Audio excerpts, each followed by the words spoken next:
Hello, and welcome back to Conversations with Sharyn and Rosa. I'm Rosa. I'm Sharyn.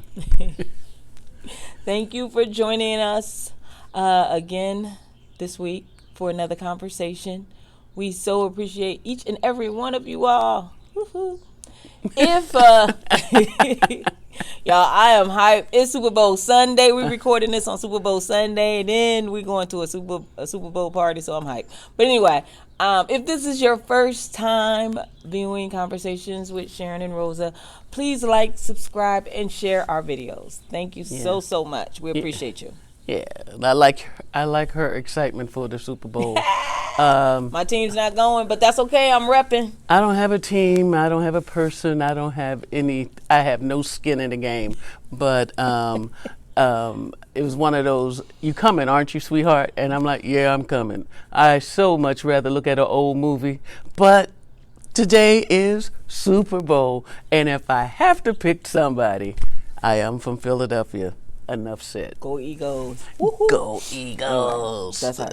But so before we get into today's shout outs, you have any announcements? I have an announcement, a very happy announcement. What you got? You guys who've been with us on our journey and our conversations week after week, you know how I struggle with not my image so much or my body image, just my weight.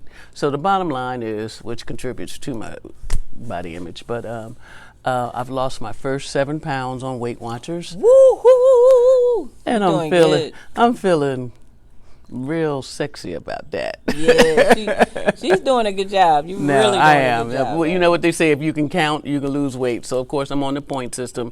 I'm not poo-pooing anything, but whatever works for you. But my doctors are not playing with me. I really need to take off 30 pounds. For realsies. Yeah, it is for real. Yeah, Rose is too young to be a widow. For real. But I don't want to be one. Okay. So, yeah, working on that, feeling really good. That's my personal announcement that I chose to send with you. And thank you for all your support. Yes. All right. So announcements are out of the way. Y'all excuse me. I am sneezing today. It's just allergies. It's not COVID or anything. I ran a 5K this morning. Yay. So when I run, my allergies start Yeah. up. So anyway, now shout outs.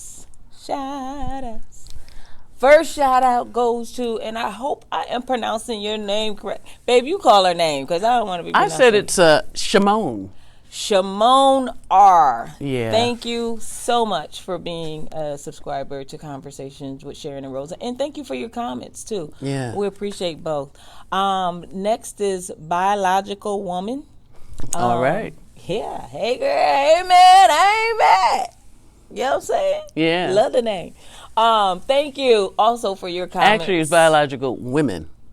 Oh, yeah. I'm sorry. Okay, right. Biological Women, because I don't want y'all beat me up with, like, I get it right. That's true. Biological Women. Uh-huh. I'm sorry. I stand corrected. Mm-hmm. Thank you. And last but not least is Fan Out. Thank you also for your comments and for being a subscriber to our channel. We appreciate you. Mm-hmm. Okay, those are out of the way. Ooh.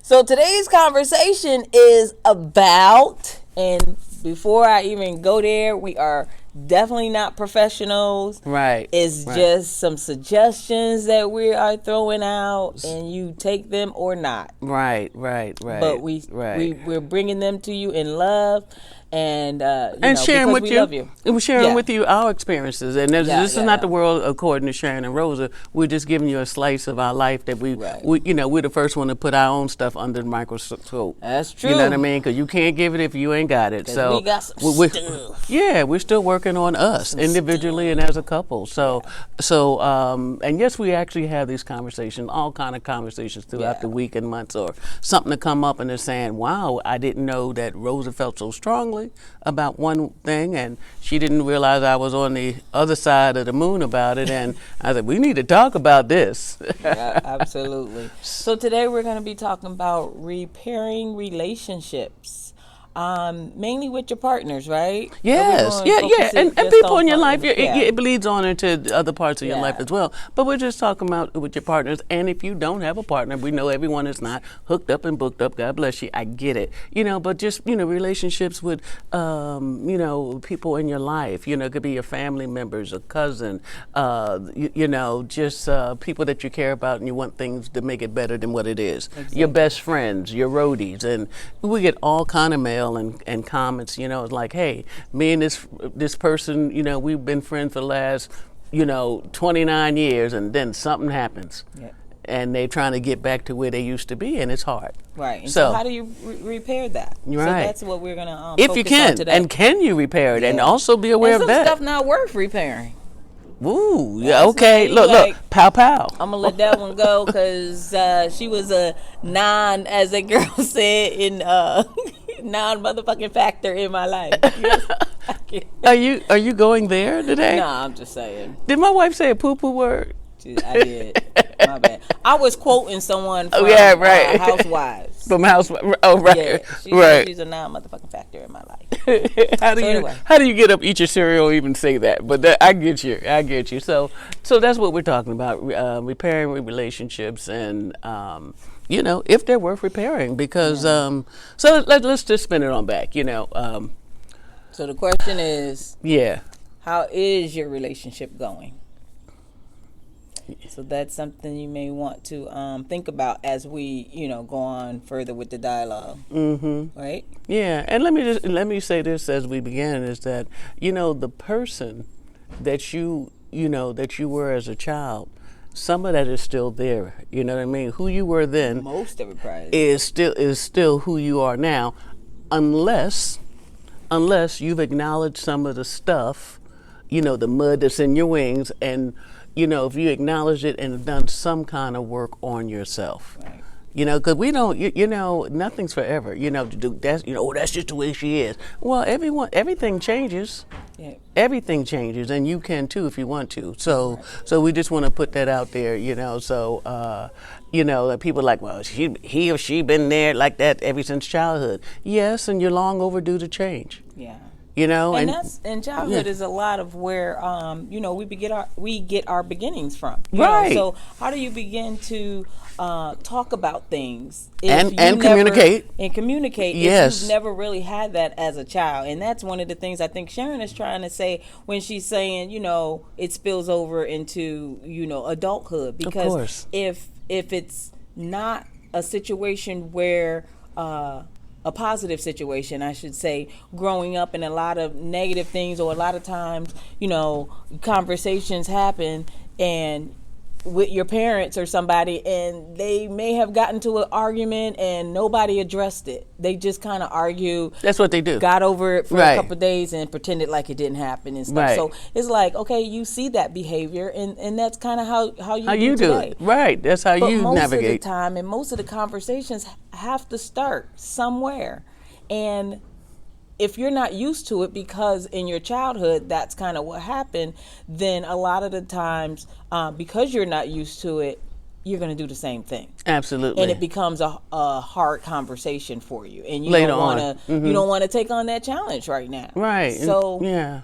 And if you're ill-equipped to even do that, I mean, Sharyn and I have some stuff we were talking about earlier, and some of those things I know I'm ill-equipped for. I just don't have the tools to even bring it up if I wanted to, and that's something that I need to work on with me.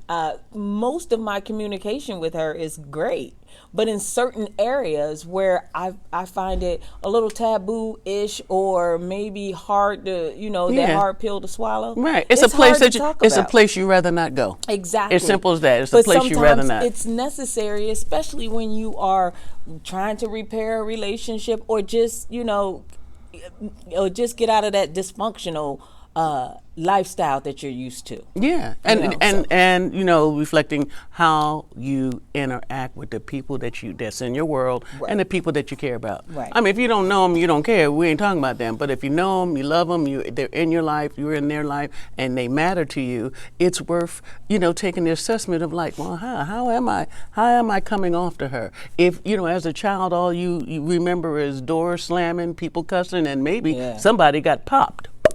Yeah. You know what I mean? So that was definitely in my household. Right. Up, so that's exactly. So at the age of 50 plus, when you get into a heated conversation or something, gets to that, that point that you don't want to be at, what are you going to do? You're going to slam the doors, cuss me out, and and maybe try to pop me. But we know there's no popping in this relationship. Right. When I say pop, I mean hit. We don't even do that. So, but you have to unlearn that. Right. Right? Because you remember, usually parents are our first teachers. Absolutely. Right? Yeah. So with today's conversation, we wanted to, we always try to look inside first. So when we're talking about repairing a relationship, first of all, let's just talk about the relationships that you care about. If you don't care, you don't care, and maybe the other person doesn't care. There's nothing there to repair. Right? Or they don't care, they're not interested. Goodbye. Right. But I'm talking about the people you have in your life, and that doesn't have to be a romantic romantic interest. And like I say, it could be a good friend, a buddy, one of the teachers you work with, or whomever and however. So we're talking about repair in the sense that that you're in a relationship that you care about and you want it to get better. Mm-hmm. You have to acknowledge the dysfunction. Absolutely. And and our thing that we work on all the time is, and that we think we have good communication. Every now and then we miss a beat or two, and we like hold up, wait a minute. You know what I mean? So you got to recognize it first, acknowledge it. Can we spin the tape back 3 days ago because you did this, I did that, and I just remember us both having wind in our jaws at 9 p.m. Right. Mad about it.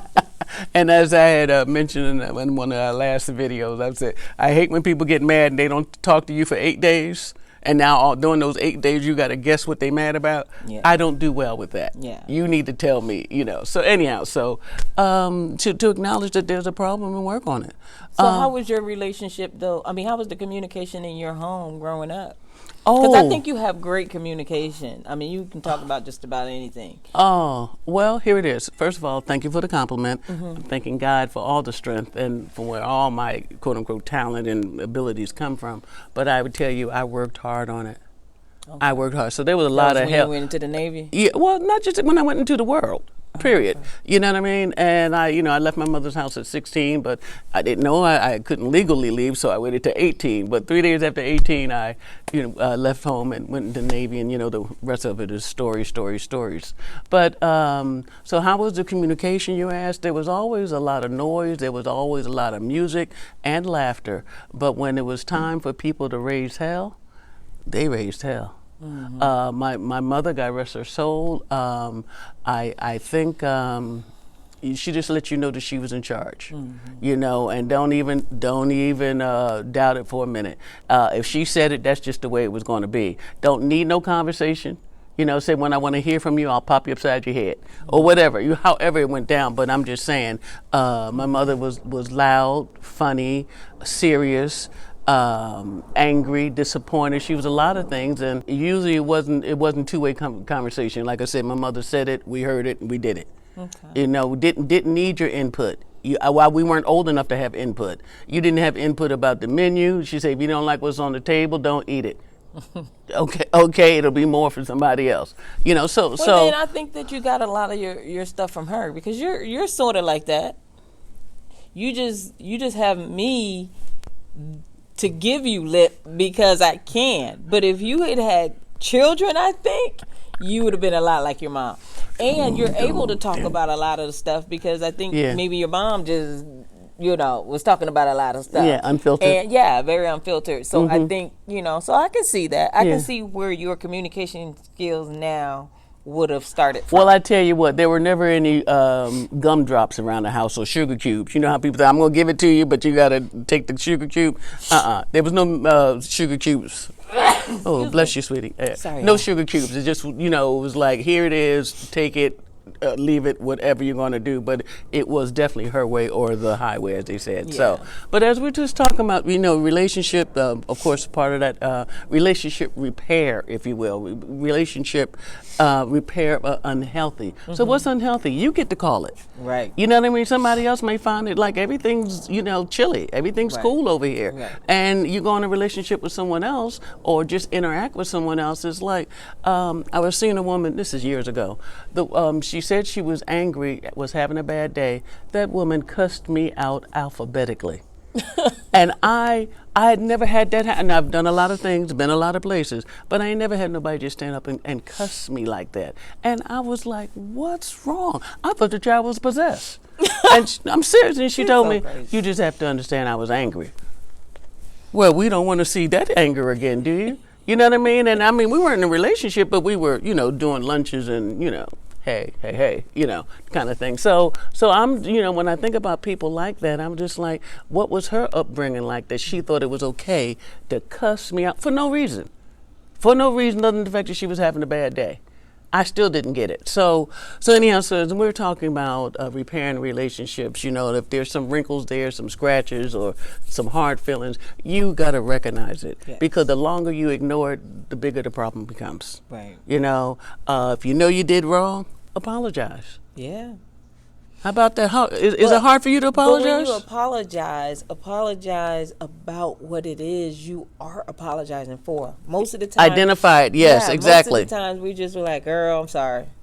Mm-hmm. Well, what are you sorry for? I'm sorry that I took my work day out on you when I came home. Absolutely. Sorry. Absolutely. You have to be sincere and definitely know exactly what you're apologizing for, because the person you apologizing to may be mad at you about something else. Right? And when right. you apologize to me, like you're like, I'm mad that you didn't fill up the car. I didn't like the way you left for work. You know what I'm saying? Whatever it may be. Right. So right. that starts the conversation, and that's some healthy examples of going towards that. And all that, as I hear you saying, and you're right on point with it, all that comes under the headline of being responsible. For being responsible for your own actions. Okay? Now, you're not responsible for the other person's reaction, but if you're being responsible for your own behavior, you've already acknowledged it, we done put it on the table, and guess what? Like I said, everybody doesn't get the sugar cube. Right. Sometimes you just got to be a cowboy about it and just take it. Yep.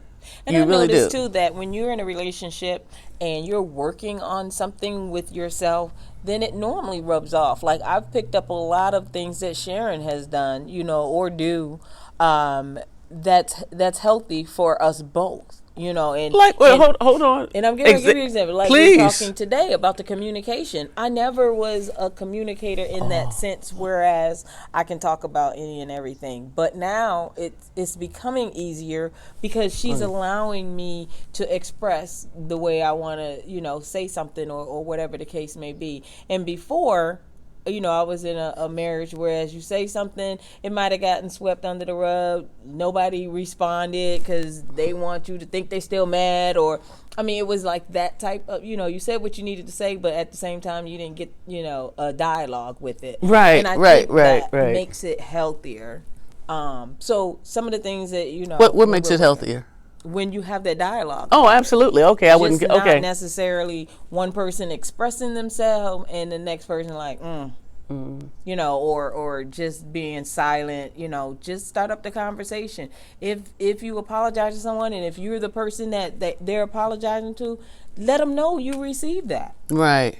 And right. thank them for doing that, Right. because the next time they're going to do it again. But if you haven't been called on it and you still don't know better, you just, you've changed locations and partners and scenarios, whatever, but you still acting the same way. You're still cussing, being nasty, mean, the sarcasm.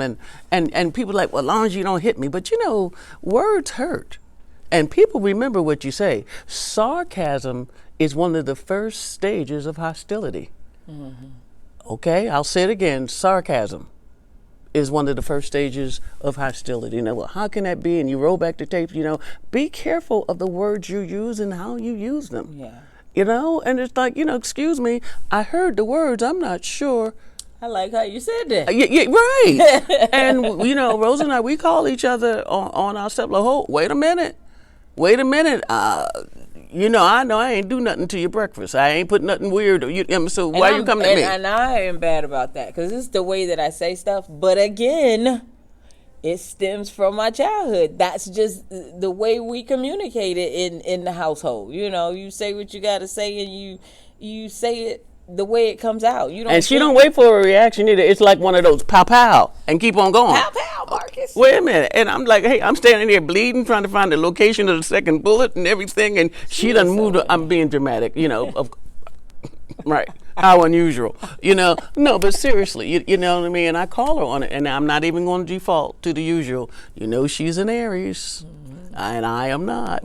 I am the Gemini, and I tell you, your planet is your planet is Mars, and Mars be running stuff, So you come from an angry, and I shouldn't say angry, but she's not afraid to be combative. Yeah. You know what I mean? And me, I'm thinking like I'm the artful dodger, and it's just like, oh, I can water it down, I can make a joke out of it, we still gonna go, we ain't gonna be late for dinner, and all this. But I heard what you said. Right. You know what I mean? So as you trying to be nice and make the evening go, she done shot you twice, right? And she was sarcastic, she was mean, she didn't cuss me, because in one of our many conversations, she knows how I feel about cussing. Like, do not cuss at me. I'd rather you hit me. No, I don't. No, but seriously, I just find that so rude, so low. Right. There's so many words to use. You ain't got to go there with me. Exactly. So anyhow, so we all got some work to do. So we're still talking about repairing those relationships. So it's not like we're saying everybody's messed up and we're in a bad relationship. A lot of us out there are truly enjoying good relationships. Mm-hmm. Good. But this morning we're just talking about making it better. How do you get from good to great? And I feel that we have a stable relationship, a good relationship, but we got some wrinkles there. Mm-hmm. And when I say wrinkles, when you've called a person on their behavior, or you've invited them to change in another way, or at least be to acknowledge the behavior that they have, how it affects you, and be honest about it. Mm-hmm. Because every day is not a fun day. Absolutely. Life happens. You know what I mean? She got cramps. She upset. You got a headache. I didn't win at the casino. Whatever the heck is going on. But you bring your stuff home. And remember, if you're working on change, you don't have to say it in January and don't do it to May. Change happens in the moment. Yeah. Change happens when I seen the time I would have done blah, blah, blah. Well, how did that work for you, as they say? You know what I mean? Well, don't say blah, blah, blah. Don't do blah, blah, blah if it didn't work for you. What you say is, honey, I'm really working on me, and I know what I said, and I understand it really did hurt you. Let's talk about it, because our relationship means too much to me and you for me to act like that. Yeah. You didn't deserve that. And I'm not being corny, and I mean truly, and say it if you mean it. If you don't mean it, don't say it. Right. All right, and give it some time. Give it some time for let the air out of the balloon, because everything doesn't have to happen at 7 p.m. on Friday evening when you both were pissed off. Right. Not good. Not good. Exactly. Yeah. So again, we're talking about making your relationship to go from good to get to better. Mm-hmm. And it doesn't have to be, like I said, it doesn't have to be a romantic relationship. It can be just a relationship with someone in your life that you care about and you want things to be better. Right. And just let them know what you're working on. Like I am going to be working on, the way, repairing the relationship and saying things differently or doing things differently, or, just let them know so that, one, they can hold you accountable. Yes. As well as themselves. Mm-hmm. And, yes. And the conversations can be had. So when they hear something, they be like, why is she saying that? They know that you're working on you. If it's a private thing, when they hear something that you wouldn't normally say, then it raises an eyebrow. Like, what? Why she say that? You know. Yeah. And that could be a whole nother argument. Yeah, right. Yeah, and we're not, like I say, we know there's some imperfect relationships because we're all imperfect people. Absolutely. But when you are, in the know and the knowing, the caring, the willingness to, like I say, to change in a different way for the person that you love, and exactly, you're changing for yourself because it makes it better. It just makes it better, and you wouldn't be with these people if you didn't care about them. Mm-hmm. But more importantly, you care about you. It makes you a better person, and one of the little pinches I think that I've seen in our relationship, and it's a pinch for me. There were times when, not so much lately, but in the past, I heard myself talking down to Rosa, not intentionally, but talking down to her. Well, I'm older, I'm wiser, and I got the answer, and the answer is correct. And no, I don't have all answers to all things. Mm-hmm. I just don't, and I had to let that balloon go. Because she's pretty smart for her size. So we're just keeping it real, and we care about you, and we just wanted to give you a little insight to how we're managing some of this stuff. We think we have a good relationship, but we're trying to make it better. Absolutely, one day at a time. And we find ourselves repairing a few things, a lot. Well, but you have to recognize it in order to repair it, right? So yeah, you got to want to, exactly. and you got to want to, and be willing to acknowledge and also to do the work, because it's not a magic pill. You just don't take one and call me next week. No, you got to do the work, because as you're calling her on her stuff, she gets to call you on yours too. As you know what I mean? Says, you got to put the work in. You do, you do. So as always, we're wishing you the very best. Of all good things, stay safe and stay woke. And happy Super Bowl Sunday. Well, I guess by the time they watch this, the game will be over. We'll know it'll be all about the Chiefs. Or not. Okay, Philly. Exactly. You got two teams. All right. Love you. Take care.